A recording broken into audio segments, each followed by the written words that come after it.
एक मिनट हम बोलना चाहिए।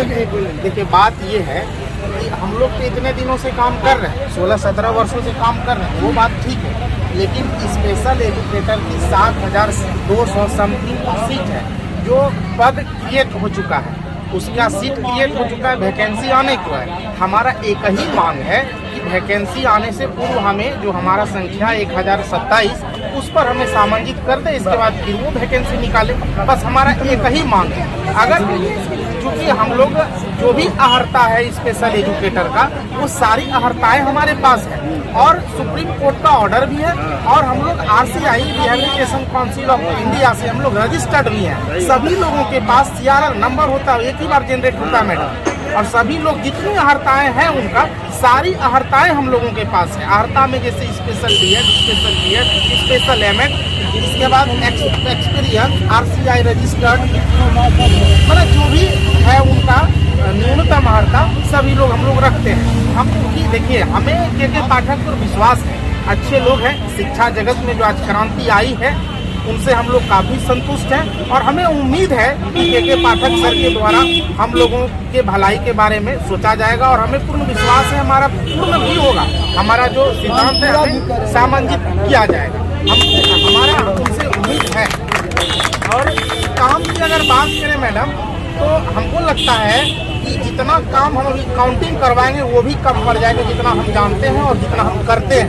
काम अगर एक तरफ से हमारा जो मूल काम है 30 दिव्यांग बच्चों पर कार्य करना है, जो 20 बच्चों को स्कूल में जाके शैक्षिक अनुसमर्थन प्रदान करते हैं और 10 बच्चों को घर पर जाकर के शैक्षिक अनुसमर्थन प्रदान करते हैं। और दिव्यांग में सबका कैटेगरी है मैडम, मानसिक मंद है, हियरिंग बच्चे हैं, ऑर्थोपेडिक है, ब्लाइंड है। अब सोचिए उन बच्चों को शिक्षा दीक्षा देना कितना कठिन होता होगा, उनके साथ अपनत्व बनाना होता है, परिवार को अपनत्व रिलेशन संबंध स्थापित करना पड़ता है, तब उन्हें हम लोग रिहेबिलिटेट पुनर्वास कर पाते हैं। और इसके अलावा शिक्षकों को प्रत्येक वर्ष ट्रेनिंग देना, और प्रत्येक प्रखंड में एक ही भी स्पेशल एजुकेटर है हम लोग मैडम, और पूरे प्रखंड को देखना, और घर घर जाकर प्रत्येक वर्ष दिव्यांग बच्चों का सर्वे कार्य करना, पूरे प्रखंड का मैडम, सोच सकते हैं। ये आपको भी पढ़ाना भी रहता है, पढ़ाना भी रहता है, बिल्कुल बिल्कुल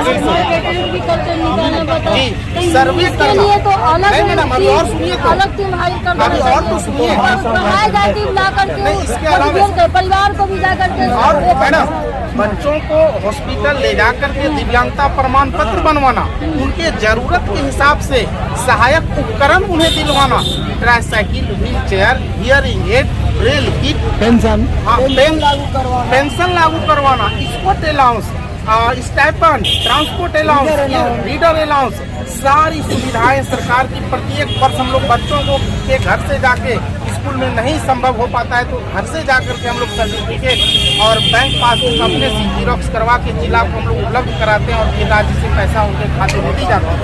इलेक्शन ड्यूटी, विद्यालय निरीक्षण का कार्य, तमाम प्रकार का एक प्रखंड में केवल एक व्यक्ति के द्वारा मैडम, ऐसा नहीं, एक प्रखंड में एक व्यक्ति के द्वारा इतने कामों को किया जाता है, निष्पादित करते हैं। और इसके अलावे सरकार का जो भी फरमान होता है ऑफिस का, इसके बीच में और एक कड़ी है जो प्रत्येक प्रखंड में अभी लगभग संसाधन कक्ष स्थापित किया गया है, जहाँ बच्चों को फिजियोथेरेपिस्ट थेरेपी देते हैं, ऑक्यूपेशनल थेरेपिस्ट उनको थेरेपी देते हैं, सहायक उपकरण बच्चों को बनवा करके, हमारे में ऑर्थेटिक प्रोस्थेटिक इंजीनियर भी हम लोगों में से है, वो सहायक उपकरण खुद निर्माण करते हैं। सहायक उपकरण जैसे वो लिम्स, कैलिपर्स, जो पैर नहीं है जिनको, उनको लगा के वो प्रैक्टिस करवाते हैं और चलाते हैं, और उन बच्चों को वो सामान भी हम लोग उपलब्ध कराते हैं। अब सोचिए हम लोग में किन चीज़ों की कमी है, और हम लोगों का जो फाइल हम लोग जानते हैं मैडम,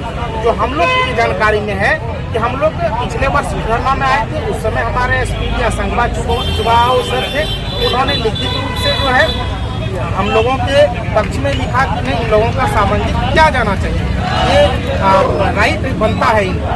और हम लोग तो जान रहे हैं कि प्राइमरी डायरेक्टर के पास हमारा फाइल है और वहाँ भी हो चुका है, केवल के पाठक सर से हमारा विनती हाथ जोड़ करके वो हमारी मांगों को पूरा करे, और हमें विश्वास है वो अपने हमारी मांगों को जरूर शिक्षा हमारी मांगे, हमारी मांगे समावेशी शिक्षा जिंदाबाद जिंदाबाद, समावेशी शिक्षा जिंदाबाद। मैडम एक ऐसी बच्ची मिली जो परिवार से त्रस्त थी, मैरिड भी थी, उसके पिताजी शादी कर देते थे बार बार, वो लड़का उसको घर पर लाके छोड़ देता था। जब मुझे वो मिली तो मैंने उसका एडमिशन KGBB जंदाहा में कराया। वो पढ़ी वहाँ अच्छी थी, लगा हुआ। उसका पेरेंट्स कभी देखने नहीं जाता था, उसको ले आना और ले जाना मेरी काम थी, मैं अपने खर्च से करती थी। इस बीच में हुआ क्या, भूकंप उस समय 2013-14 में जो भूकंप बार बार आ रही थी ना, उस समय उसका पेरेंट्स मतलब हाजीपुर छोड़ के भाग गया, एड्रेस नहीं छोड़ के चले गए, यहाँ तक कि मुझे एड्रेस नहीं दिया, वो अपना नंबर चेंज कर लिया। वो स्थिति बहुत ही मेरे लिए भयावह थी कि मैं उसको रखूं कहाँ, आखिर लड़की है। मैं कितना परेशान हो के उस लड़की के पेरेंट्स का पता किया, एक घर जाके, और वो कटिहार में जाके शिफ्ट हो गया था। पता चला, फिर मैंने उनको कटिहार भेजा कि आप ले जाइए। उसका एडमिशन मैंने दिल्ली जयनगर में कराई और वो MA की अभी वो रेलवे में है, छत्तीसगढ़ में। और जब वो ज्वाइन की तो मुझे बताया कि मैम मुझे नौकरी मिल गई है। तो बोले बहुत खुशी की बात है, तुम एक घर ले लो और अपना। तो वो क्या बोली, मुझे घर की क्या आवश्यकता है, मेरा कोई घर है ही नहीं, मुझे कोई नहीं है। अगर फैमिली में नाम देना है तो क्या मैं आपका नाम दे दूं? बोले ये कैसे होगा, मैं तुम्हारी फैमिली नहीं हूँ ना, तुम अपनी मम्मी का नाम दो।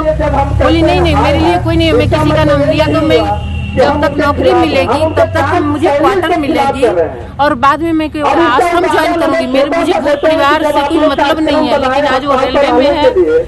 जब नौकरी हो गई तो उसके सारे परिवार उसके पीछे पीछे घर जाके पड़े हुए हैं। लेकिन वो आवेदन के समय मतलब क्या बताएं उसको कैसे कैसे करके उस मुकाम तक मैंने पहुंचाया है।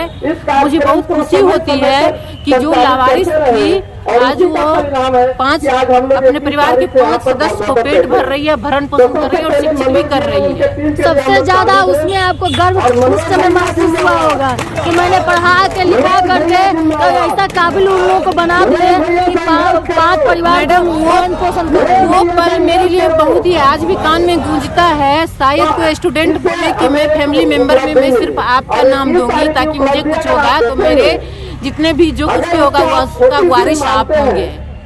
शायद कोई किसी के साथ ये घटना घटी होगी, लेकिन मैं किसी तरह समझा बुझा के बोले कि नहीं क्या होगा, जो जैसा करता है वैसा मिलता है, तो अपने मम्मी का नाम दो। तो ये इसमें तो उसका तो मतलब कि आप कहती हो कि आप एक माँ बाप से बढ़कर है। टीचर तो वैसे भी माँ बाप से, तो इस काबिल उसको बना दिया, उसमें अपने आप को गर्व महसूस। मैडम वो गाना भी कंपोज करती है, A1 का गाना गाती है। मैं उसका कॉन्टेक्ट नंबर दे दूंगी, आप संपर्क कीजिएगा। तो बोलेगी कि लाडली मैडम मेरे लिए भगवान है, इस दुनिया में कोई है तो लाडली मैडम मेरे लिए भगवान। वैसे भी तो साक्षात तो पढ़कर तो होगा नहीं, किसी न किसी के माध्यम के द्वारा लगता है। तो उसके मन में ये लगा कि इन्हीं की वजह से मैंने इस मुकाम तक मैंने पहुंचा। तो वो ऑलरेडी उनको भगवान तो होंगे।